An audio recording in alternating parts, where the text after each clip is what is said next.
Hello friends, जय जगन्नाथ। आज को मैथमेटिक्स पेडागोजी क्लास को आपण मानक स्वागत। तो आज क्लास रे हम डिस्कशन करबा methods and approach to teaching learning method, जो थे कि आपन को रहउची inductive method, deductive method, analysis, synthesis, play way method. तो सबू मेथड गुडी को आम भल भाव में डिस्कशन करबा, ता सहित आम किसी एमसीक्यू क्वेश्चन को मध्य डिस्कशन करबा। जदि आपण मानक भिडियो भल लगे निश्चित भाव में लाइक करेंगे, कमेंट करेंगे, ता सहित शेयर मध्य करेंगे। तो आपण मानक क्लास टी आगामी ओटीएटी, एसएसटी, जेटीएस एग्जाम बहुत बहुत हेल्पफुल करिवो। तो चलंतु डेरी न करी आज भिडियो को स्टार्ट करबा। तो सर्वप्रथम आम डिस्कशन करबा पद्धति कौन और पंथा कौन। पद्धति कौन ना, पद्धति होउची कौनसी गोटे प्रसंग बा विषय वस्तु और शिक्षण अनुभूति गुड़िक एक निर्दिष्ट क्रम शिक्षार्थी मानक सम्मुख में उपस्थापन करने शैली को आम पद्धति बोली कहते। आ पंथा कौन ना, पंथा होउची एकाधिक पद्धतिर समाहार। एकाधिक पद्धतिर समाहार को आम कौन बोली कहते, पंथा बोली कहते। ताले आम प्रथम डिस्कशन करबा आरोह पद्धति कौन। आरोह पद्धति बा आम जोटा कहते कौन ना इंडक्टिव मेथड। आरोह पद्धति आम कौन कहते ना इंडक्टिव मेथड बोली कहते। तो ये इंडक्टिव मेथडटा कौन ना, मन रखिए केते गुड़िक साधारण बा आम केतेक वास्तव दृष्टांत आम साधारण दृष्टांत उपनीत हवा है। वास्तव दृष्टांत आम साधारण दृष्टांत उपनीत हवा को कौन कहना ना, यहाँ हूँ आरोह पद्धति। ता सहित आउ कौन कौन रोचे ना, आरोह पद्धति आम नियम बा सूत्र प्रस्तुत करती। आरोह पद्धति कौन करती, नियम बा सूत्र आम प्रस्तुत करें। तो यहाँ हूँ आपंकर गोटे कंक्रीट रू आब्स्ट्राक्ट माने मृत रु अमृत आड़। तो यहाँ कौ पद्धति ना, आरोह पद्धति। तो आरोह पद्धति हूँ आपंकर कौन ना, केतक वास्तव दृष्टांत गोटे साधारण सत्य उपनीत हवा। गोटे उदाहरण नवा, धरा जाऊ दुईटी अजुग्म संख्यार समष्टि हूँ एक जुग्म संख्या। आम यहाँ उदाहरण माध्यम परीक्षा करवा। तो दुईटी अजुग्म संख्या मनकर 1 3 तार जोगफल है 4 4, यहाँ हूँ गोटे जुग्म संख्या। सेमती नहीं जा 3 5, तो एंकर जोगफल हूँ 8, तापर नहीं जा 9 और 7, तो एंकर जोगफल है 16। तो एमती आम केते गुड़िक निर्दिष्ट उदाहरण नहीं कि शेष में आम कौन ना गोटे वास्तव सिद्धांत उपनीत हवा। तो यहाँ हूँ आरोह पद्धति। तो ये आरोह पद्धति हूँ आम गोटे आविष्कार मनोवृत्ति विकास करता है। देखो आउ केतेक उदाहरण नौ। देखो धरा जो आप 3टा त्रिभुज अंकन कले, 3टा त्रिभुज अंकन कले, तो त्रिभुजर 3 कोण मापिकी देखिए, तो देखिए सबू त्रिभुजर मापी लिखले के आसो ना 180 डिग्री आसो। तो यहीटा भी हूँ आपंकर कौन ना, गोटे हूँ आरोह पद्धतिर उदाहरण। सेमती आउ गोटे नहीं मनकर जेकोसी दुईटी पूर्ण संख्यार जोगफल नहीं जा, तर a + b = b + a। तार देखु 2 मिशाण 3 है 5, से देखो 3 मिशाण 2 है 5। तो आम यहाँ देखिले, तो यहाँ हूँ कौन ना आपंकर आरोह पद्धतिर उदाहरण। देखो ये जो आरोह पद्धति रहा आपंकर ना, यह द्वारा सत्य नियम सिद्धांत और सूत्र प्रतिपादित होता है। कौ पद्धति ना, आरोह पद्धति ना, यह एक निर्दिष्ट रु साधारण दिग आड़ जाए है, निर्दिष्ट रु साधारण दिग जीव और मृत रु अमृत आड़ को जोटा आपको कहली कंक्रीट रु आब्स्ट्राक्ट को जाए। तो ये आरोह पद्धति कौन करें ना, यह चिंतन शक्ति, बोध शक्ति, सृजन शक्तिर विकास सहायक होता है। ये जो चिंता शक्ति, बोध शक्ति और सृजन शक्तिर विकास साधन सहायक होता है। तो छात्र छात्री मैंने निजे निजे सूत्र प्रतिपादन करती है। जदि भी से सूत्र को भूली जाती, तो पुनः से मन पकड़ समर्थ हो पारि था। कौ पद्धति ना, आरोह पद्धति। तो यह हूँ मनस्तात्विक दृष्टिकोण एक अधिक ग्रहणीय पद्धति अटे। यही पद्धति रे शिक्षार्थी मानू गुरुत्व दि जाइथिबा दृष्टि यह हूँ गोटे शिक्षार्थी केन्द्रिक पद्धति। आरोह पद्धति हूँ आपंकर शिक्षार्थी केन्द्रिक पद्धति। तो यह गाणितिक नीति नियम सिद्धांत तथा सूत्र निर्णय साहाय्य करें। तो आरोह पद्धति हूँ आपंकर आविष्कार बा सूत्र पद्धति। तो ये आम आरोह पद्धति आम कौन सूत्र को आविष्कार करें। तो यह निम्न श्रेणीर छात्र मान अधिक बा अत्यंत उपयोगी। आ कौन अच्छी आरोह पद्धति ना, शिक्षार्थी मैंने यही पद्धति अवलंबन करी अधिक ज्ञान लाभ करें। तो यह द्वारा छात्र छात्री मानक हृदय आविष्कार मनोभाव सृष्टि होता है। और यहाँ हूँ गोटे आपंकर समय सीमा मध्य अधिक पाठ पढ़ा संभव हो न था। यही पद्धति आम जेहेतु आम कौन आविष्कार कर सूत्र को आविष्कार करने आमको अधिक समय आवश्यक हम। तो यहाँ हूँ आप गोटे समय सीमा मध्य श्रेणी अधिक पाठ पढ़ा संभव हो न था। तेल आर पद्धति जब आम कह बास्तव गला साधारण उपनीति को मृतरु अमृत आड़ को एवं यहाँ हूँ आप गोटे सूत्र व नियम प्रस्तुतकारी पद्धति अटे। तो नेक्स्ट देखिए आम कौन ना अवरोह पद्धति। जो अवरोह पद्धति आम जो कहते कौन ना डिडक्टिव मेथड। अवरोह पद्धति हूँ आपंकर डिडक्टिव मेथड। जो डिडक्टिव मेथड कौन ना जो आरोह पद्धतिर यह हूँ ठीक अपोजिट। जो आरोह पद्धति आम जो सूत्र को निर्णय करथिबा तो ये साधारण सत्य बा सिद्धांत को निर्दिष्ट क्षेत्र में प्रयोग करा है। निर्दिष्ट क्षेत्र में प्रयोग कर जो गोटे उदाहरण दूसरी आप देखूँ जदि ये आपंकर गोटे त्रिभुज देती पी कोण देती क्यू कोण देती आर कोण देती धर पी कोण देती आपंकर 50 डिग्री क्यू कोण देती 70 डिग्री तो आर कोणटा केते हम। जदि आपण मैंने कौन ना जदि जानी त्रिभुजर आरोह पद्धति आम जानते कौन ना त्रिभुजर 3 कोणर परिमाण समष्टि 180 डिग्री जदि आप सूत्र जानी बा तो ताकू प्रयोग करके समाधान करें तो सूत्र को मन पकई ये समाधान करें। तो यहाँ हूँ आपंकर अमृतर मृत को माने आब्स्ट्राक्ट रु आसब कंक्रीट को आईटा हूँ कौन से आपंकर निर्दिष्ट रु साधारण एटार हूँ साधारण रु निर्दिष्ट को।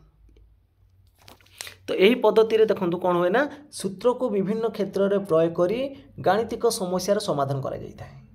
यह साधारण रु निर्दिष्ट आड़ को गति करें या अमृत रु मृत दिग को गति करें। तो यह केवल स्मरण शक्तिर विकास दिगरे साहाय्य कर कहीं तुम जो सूत्र को भूलीज तो करवाटा कष्टसाध्य हम ताले यहाँ हूँ स्मरण शक्तिर विकास उपर साहाय्य करें।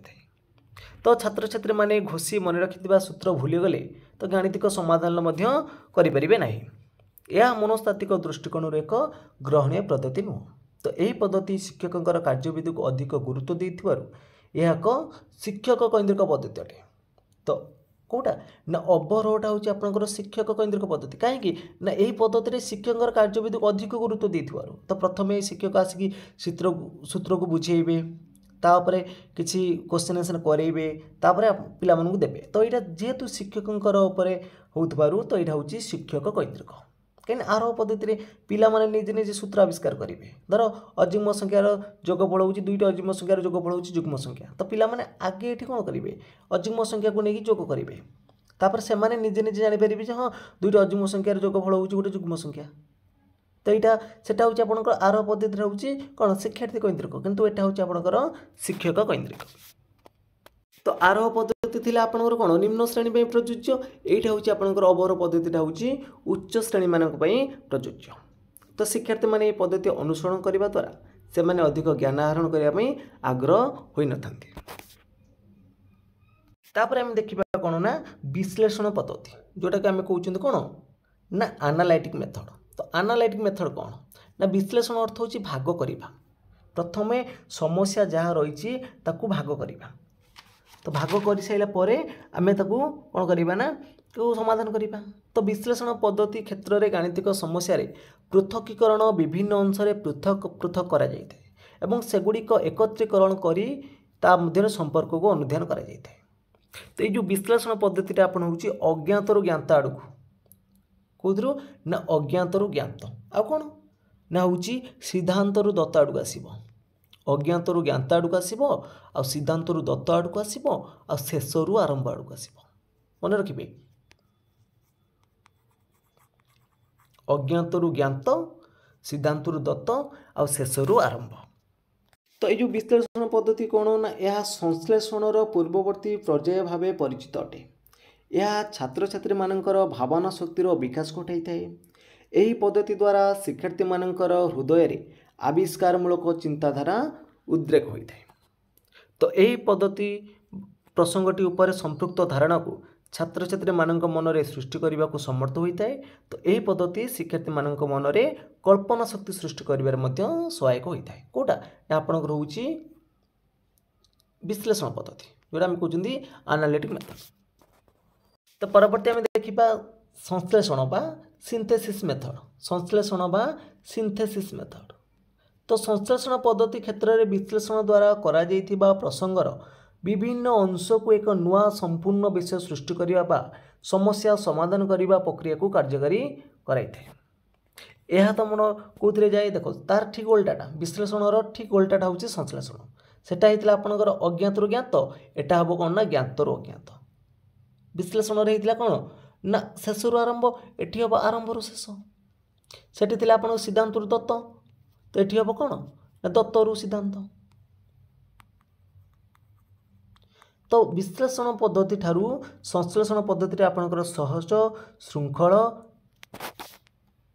तापर कौन देखु यह छात्र छात्री मानकर स्मरण शक्तिर विकास साधन करें आप कल्पना शक्ति एटी हूँ स्मरण शक्ति यह शिक्षार्थी मान मन में आविष्कार मूलक चिंताधारा सृष्टि कर न थाए तो यही पद्धति प्रसंगटी उपरे संपृक्त धारणा को छात्र छात्री मान मन में स्पष्ट करने को समर्थ होई न थाए तो यही पद्धति शिक्षार्थी मन में कल्पना शक्ति सृष्टि कर सहायक होई न थाए तो जापारे आप आरोह पद्धति कौन अवरोह पद्धति कौन विश्लेषण पद्धति कौन संश्लेषण पद्धति कौन तो एबे आमे देखिबा क्रीड़ा पद्धति तो क्रीड़ा पद्धति जानी आप जोटा कि जो कहते प्ले वे मेथड तो जो क्रीड़ा पद्धति माध्यम पिला जो यही सोपान जो पढ़ेले तो कहीं क्रीड़ा देख क्रीड़ा हूँ शिशु मान मन में सब खुशी प्रदान कर तो यह माध्यम आम पाठ्यपुस्तक प्रस्तुत करके पिला पढ़े पार तो यहाँ हूँ आपंकर किए ना या क्रीड़ा पद्धतिर जनक किए मन रखिए आपंकर ब्रिटिश शिक्षाविद किए कार्लडवेल क्रुक ब्रिटिश शिक्षाविद होउचंदी आपनकर किए ना कार्लडवेल कुक एक क्रीड़ा पद्धति मध्य आपनकर जो रहा फ्रोबेलर किंडरगार्टन पद्धति मॉन्टेसरी पद्धति और किलिपाटिंगर जो वास्तववादी बा प्रयोजन पद्धति रही गुरुत्व दूची तो एबे आसंता आमे किछि क्वेश्चन आंसर को डिस्कशन करिबा ना केउटी आरोह पद्धतिर पई प्रयोज्य केउटा आपनकर आरोह पद्धति पई प्रयोज्य अटे निर्दिष्ट रु साधारण ना साधारण रु निर्दिष्ट ना उभय ए ओ बी ना केउटी नु तो आम जानिक पढ़ी आसे कौन ना आरोह पद्धति हूँ आप कौन ना निर्दिष्ट रु साधारण ताले ऑप्शन नंबर ए हम ये राइट आंसर तो परवर्ती प्रश्न देछि जदि कौनसी कथा विभिन्न क्षेत्र में परीक्षित हुई सत्य बोली प्रमाणित हुए ताहा क्यों पद्धति जदि कौनसी कथा विभिन्न क्षेत्र में परीक्षित हुई सत्य बोली प्रमाणित हुए ताहा क्यों पद्धति आपण माने परीक्षा करि परिबे मध्य है तो यहाँ हूँ आपंकर आरोह पद्धति हम आम जमी कहले जमी त्रिभुजर तीन कोणर परिमाणर समष्टि हो 180 डिग्री तो विभिन्न क्षेत्र में आम परीक्षित कर शेष में सत्यर प्रमाणित पाइले सेमती आम चतुर्भुज नहीं करें नहीं कि तो यहाँ हूँ आप कौन ना आरोह पद्धति तो परवर्ती प्रश्न अच्छी आरोह पद्धतिर केउटा सुविधा आरोह पद्धतिर केउटा सुविधा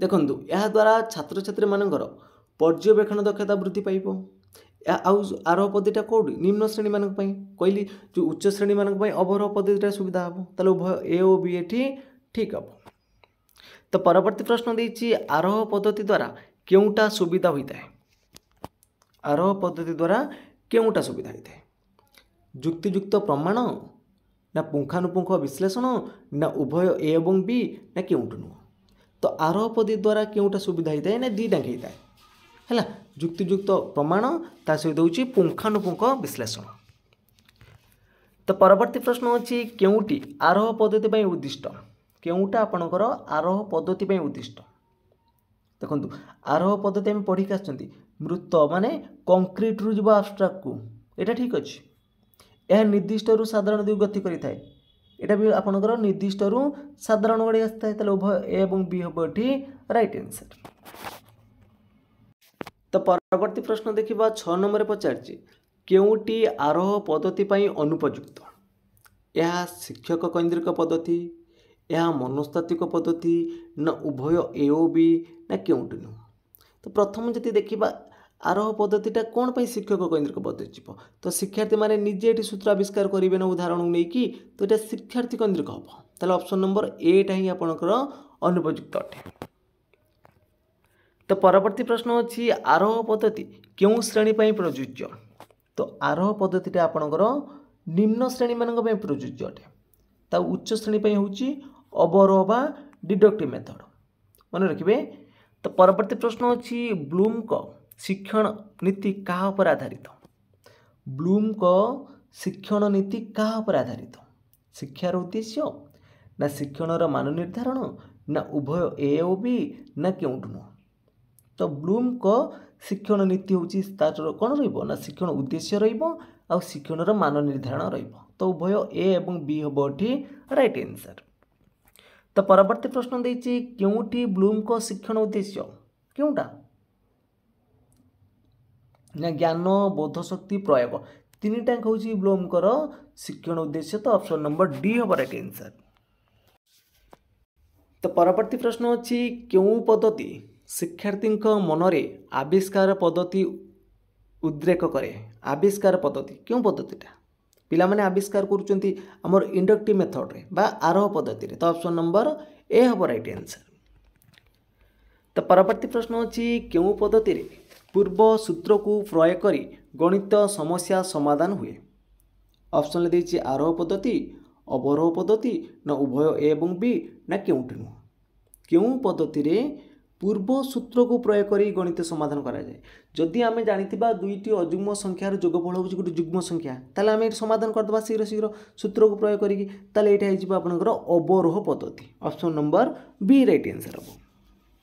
तो परवर्ती प्रश्न देछि क्योंटी अवरोह पद्धतिर सोपान नुह।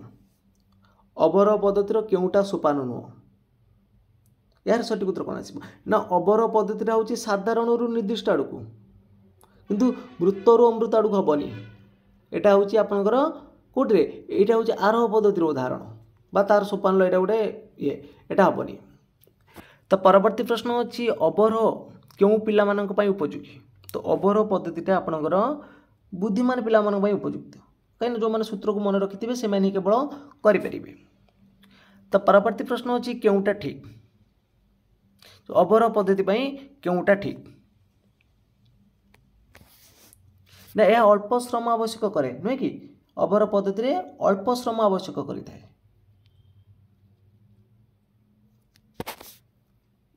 तो परवर्ती प्रश्न अच्छी शिक्षार्थीर मनरे अवरोह क्यों भाव आनी थाए।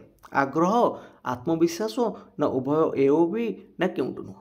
तो शिक्षार्थी मनरे अवरोह आग्रह आनिबो एवं आत्मविश्वास आनिबो। तो ऑप्शन नंबर सी हम राइट आंसर। तो परवर्ती प्रश्न अच्छी क्योंटी आरोह पद्धति उपयुक्त नुह। क्योंटा आरोह पद्धति उपयुक्त नुह। तो आरोह पद्धति देखु यह गणितर पाठर अभ्यास क्षेत्र में सहायक होता है ठीक हम। यह शिक्षार्थी केन्द्रिक अटे यहाँ भूल हम। यह हूँ शिक्षार्थी केन्द्रिक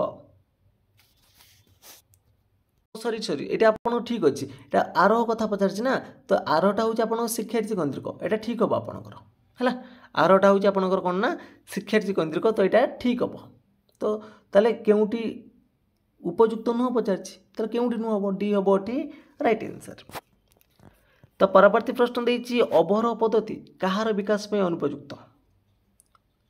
बोध शक्ति चिंता शक्ति कल्पना शक्ति ना उपरोक्त समस्त ये राइट आंसर। तो नेक्स्ट क्वेश्चन देछि क्योंटी अवरोह पद्धतिर सुविधा। क्योंटा अवरोह पद्धतिर सुविधा ना यह हूँ सहज साध्य पद्धति या उच्च श्रेणी उपयुक्त अनेक पाठ निर्दिष्ट समय करहब यहाँ समस्त हम। तो ऑप्शन नंबर डी हम राइट आंसर। तो परवर्ती प्रश्न देछि अवरोह पद्धति क्योंटी। अवरोह पद्धति क्योंटी ना अवरोह पद्धति क्योंटी ना यह मनस्तात्विक दृष्टिकोण ग्रहण योग्य नुह या स्मरण शक्ति विकास घटाई। तो ऑप्शन नंबर सी हम उभय ए एवं बी। तो परवर्ती प्रश्न देछि क्योंटी अवरोह पद्धतिर नियम। क्योंटा अवरोह पद्धतिर नियम। तो ऑप्शन देखी नेबे। तो यार सठिक उत्तर हो ऑप्शन नंबर डी उपरोक्त समस्त हो।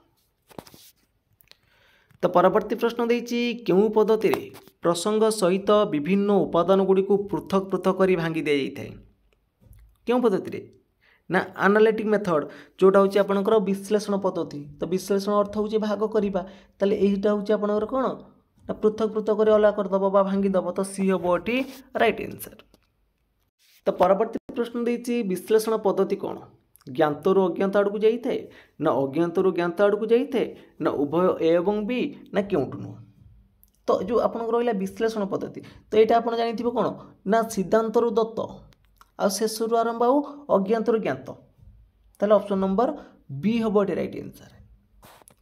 तो नेक्स्ट क्वेश्चन देछि विश्लेषण पद्धति रे कौन होता है ना पर्यालोचना कर अनुसंधान कर शेष में समाधान पर्यायर पहुँचवा होता है ताले ऑप्शन नंबर डी हो राइट आंसर। तो परवर्ती प्रश्न देछि विश्लेषण पद्धति रे केउटी सुविधा तो गठनात्मक पद्धति आत्मप्रत्यय वृद्धि करे एवं आविष्कार मनोभाव उद्रेक करिଥାଏ तो ऑप्शन नंबर डी हो राइट आंसर। तो परवर्ती प्रश्न देछि केउटी विश्लेषण पद्धतिर असुविधा तो ऑप्शन भितर सठिक उत्तर कौन आसिबो ना असुविधा देछि देखंतु जुक्ति माध्यम सन्देह दूर करिबो एटा तो विश्लेषण पद्धतिर सुविधा अछि शिक्षार्थी मानू मान कौन सक्रिय अंशग्रहण सुविधा दब यहाँ भी ठीक हम आ समस्या समाधान सुजोग दे थाए किंतु यह एक दीर्घ शिक्षादान पद्धति यहाँ हूँ गोटे असुविधा। तो नेक्स्ट क्वेश्चन देखा नेक्स्ट क्वेश्चन देछि सेमती केउटा ठीक ना विश्लेषण पद्धति एक जटिल और कष्टसाध्य पद्धति केउटा ठीक बोली पचारि तो यहाँ नुह यहाँ भूल अच्छी है विश्लेषण पद्धति एक समयवाही पद्धति है यहाँ हूँ आपंकर कौन भूल अच्छी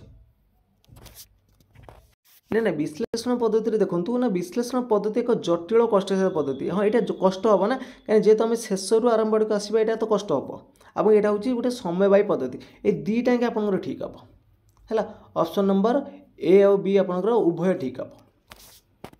तो परवर्ती प्रश्न देछि संश्लेषणात्मक पद्धति विश्लेषणात्मक पद्धति कौन विपरीतमुखी समधर्मी हेनी यहाँ हूँ अलग विपरीत अच्छी। तो परवर्ती प्रश्न देछि केउं पद्धति रे गाणितिक प्रसंगर अर्थपूर्ण भिन्न भिन्न अंश को पुनश्च एकत्रित करी एक नूतन संपूर्ण विषय सृष्टि करिथाए केउं पद्धति रे तो इंपोर्टेंट रही क्वेश्चन आपनकर केउं पद्धति रे ना संश्लेषण पद्धति रे तो विश्लेषण पद्धति रे ताको अर्थपूर्ण को भाग भाग करदब ये कौन करिवो ना से अर्थपूर्ण को भिन्न भिन्न अंश को पुनश्च एकत्रित करिकी नूतन संपूर्ण विषय सृष्टि करबो एटा होची आपनकर संश्लेषण पद्धति रे। तो परवर्ती प्रश्न देछि संश्लेषण पद्धति रे कौन होता है ना संश्लेषण पद्धति रे आपनकर आरंभरू शेष दत्तरू सिद्धांत और ज्ञातरू अज्ञात आड़ को जाइए तेल ऑप्शन नंबर ए रही ज्ञातरू अज्ञात आड़ को गति कर। तो परवर्ती प्रश्न देछि केउटी संश्लेषणात्मक पद्धतिर सुविधा नुह केउटा तार गोटे सुविधा नुह ना यह दीर्घ प्रणाली विशिष्ट यहाँ तार गोटे सुविधा नुहे। तो परवर्ती प्रश्न देछि संश्लेषण पद्धति रे शिक्षार्थी माने थरे भूली गले कौन करती पुनश्च समस्या समाधान दिगरे अग्रगति करि पारंती ना करि पारंती नहीं थरे भूली गले से आउ समाधान दिगरे अग्रगति करि पारंती नहीं ताले बी हबो एठी राइट आंसर। तो परवर्ती प्रश्न देखिबा परवर्ती प्रश्न देछि संश्लेषणात्मक पद्धतिर आविष्कारमूलक चिंताधारा सृष्टि करि थाए ना करि न थाए कौन हम ना संश्लेषणात्मक पद्धति रे आविष्कारमूलक चिंताधारा सृष्टि करि थाए ना करि न थाए ए हबो एठी राइट आंसर। तो परवर्ती प्रश्न देछि संश्लेषणात्मक पद्धति कहार परवर्ती पर्याय कहार ना विश्लेषणात्मक ता अपोजिट होची संश्लेषण आरोहर अपोजिट है आपनकर अवरोह। तो परवर्ती प्रश्न देछि केउटी संश्लेषणात्मक पद्धतिर सुविधा ये देखु श्रृंखलित आ ज्ञातरू अज्ञात आड़ को गति करें ये कौन ना शिक्षार्थी मानकर स्मरण शक्ति बढ़ाई था उपरोक्त समस्त डी हो राइट आंसर। तो परवर्ती प्रश्न अच्छी केउटी संश्लेषणात्मक पद्धतिर असुविधा केउटा तार असुविधा ये उपरोक्त समस्त हो राइट आंसर। तो थरे भूली गले आउ मन पकाय कष्ट हम तो छात्र छात्री मनर सन्देह दूर करने असमर्थ यह एक अमनोवैज्ञानिक पद्धति। तो परवर्ती प्रश्न अच्छी क्रीडात्मक पद्धति एक कौन ना क्रीडात्मक पद्धति कौन ना यहाँ हूँ सहज पद्धति ता सहित कौतूहल पद्धति तो सी हम ये राइट आंसर।